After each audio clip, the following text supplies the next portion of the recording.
Hello everyone. We interrupt your regularly scheduled programming to bring you a casual battle.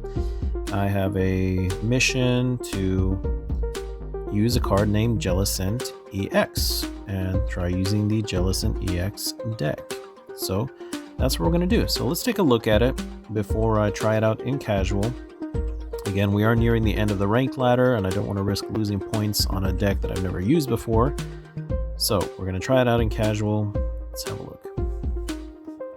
So it is very sparse in terms of Pokemon. Of course, the focal point is the Jellicent EX itself.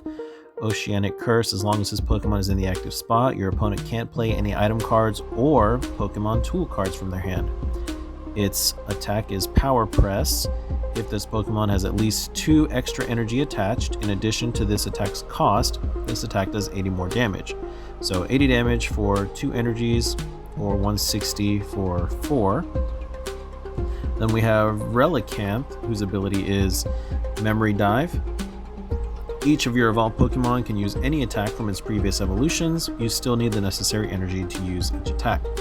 Now, I thought this was a weird inclusion at first, because Jellicent EX is the only evolved Pokemon, which means the only attack that you would want to use is Oceanic Gloom. During your opponent's next turn, they can't play any item cards from their turn.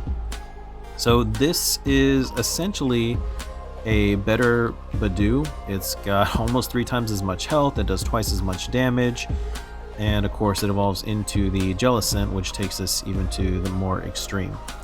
The only other Pokemon in this deck is Munkidori, which Adrenal Brain, if there's any dark energy attached to it, you can move up to 3 damage counters from one of your Pokemon to one of your opponent's Pokemon. So that, in combination with the 270 health that Jellicent has, the entire idea behind this is to just keep these guys in play and lock your opponent out. Now, let's look at the trainers. This deck comes with the Crushing Hammer. Discard an energy from one of your opponent's Pokemon, so that's to help disrupt, the energies that they do have. Of course, it is a coin flip. And then we've got the Precious Trolley. Search your deck for any number of basic Pokemon and put them onto your bench, then shuffle your deck. So this helps you fill up your bench fast. Make sure that you've got the Monkeys, the Jellies, and the Relicanth. And then the reason Relicanth is in here is because of Ignition Energy. If this card is attached to one of your Pokemon, discard it at the end of your turn. As long as this card is attached to a Pokemon, provides 1 energy. If it's attached to an evolution Pokemon, provides 3 energy instead. So this pairs with the Jellicent because you attach 1 Psychic to it and then you attach the Ignition Energy. Now you have the bonus energy to do the extra 80 damage, which of course you have to discard.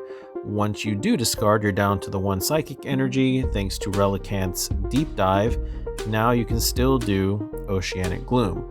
So it just keeps you from being, completely dead in the water and allows you to continue to attack. And then of course the Darkness energy is in here just to power up the Monkeys.